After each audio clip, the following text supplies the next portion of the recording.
when you're flying and your co-passenger is there, even a slight touch, you feel either annoyed or you don't mind it or you just tolerate it. And especially if you're a woman and when someone touches you, even by mistake, and you feel that creepy feeling inside you. And it is natural to feel that because each one carries a different energy field, and that energy field, without saying a word, attacks you or attracts you. Spirituality is an inner journey. Just as you have external pilgrimages from one place to another place.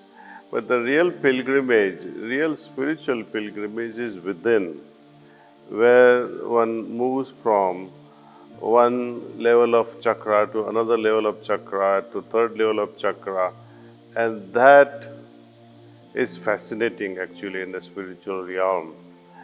How it is so fascinating? I tell you,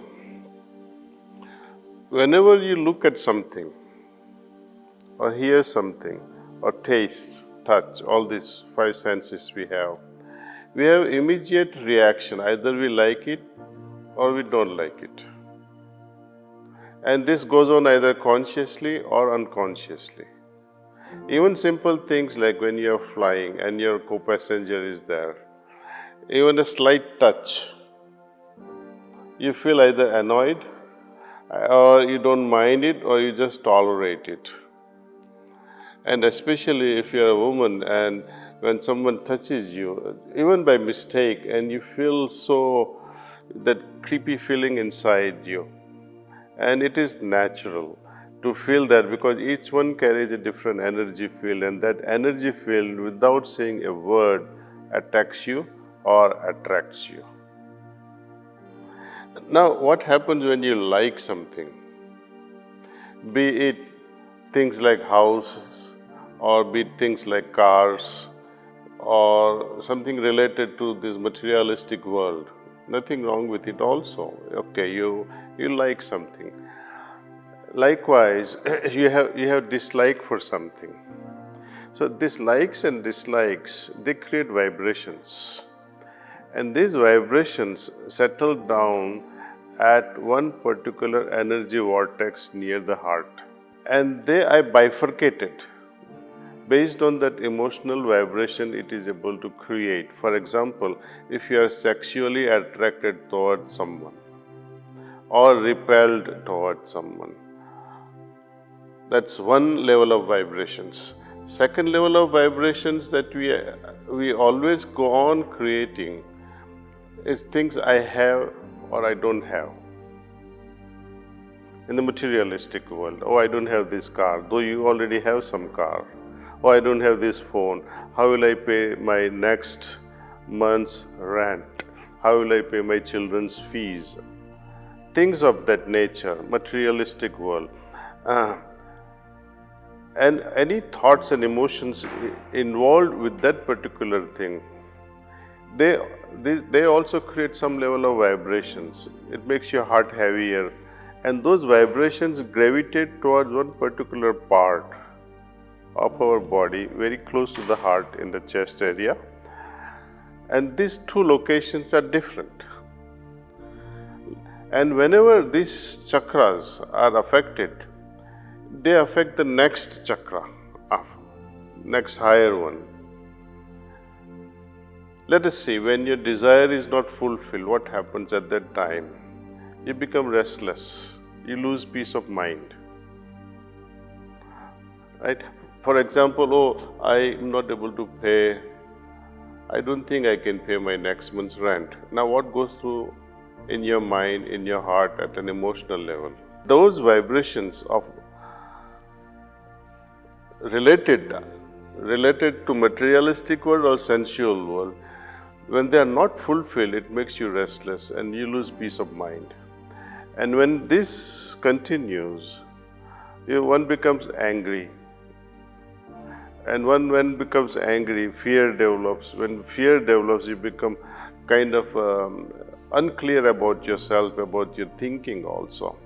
So you see, this is a progressive affection or progressive effects on each chakra, one higher than the other.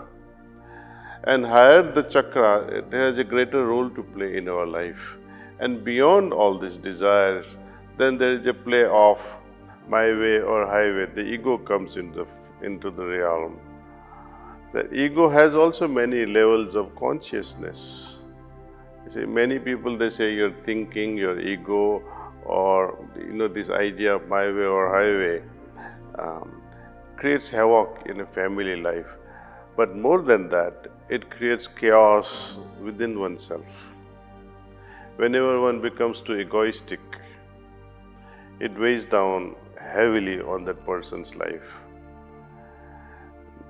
And when you identify your ego, for example, with God, or some higher self, or when you identify yourself with divinity, or when you identify yourself with some higher purpose, then that ego gets sublimated. It finds a purpose. You see, surgery, you must have performed so many surgeries, you must have written so many prescriptions, and each time you feel good after each surgery. Yes, I did my job well.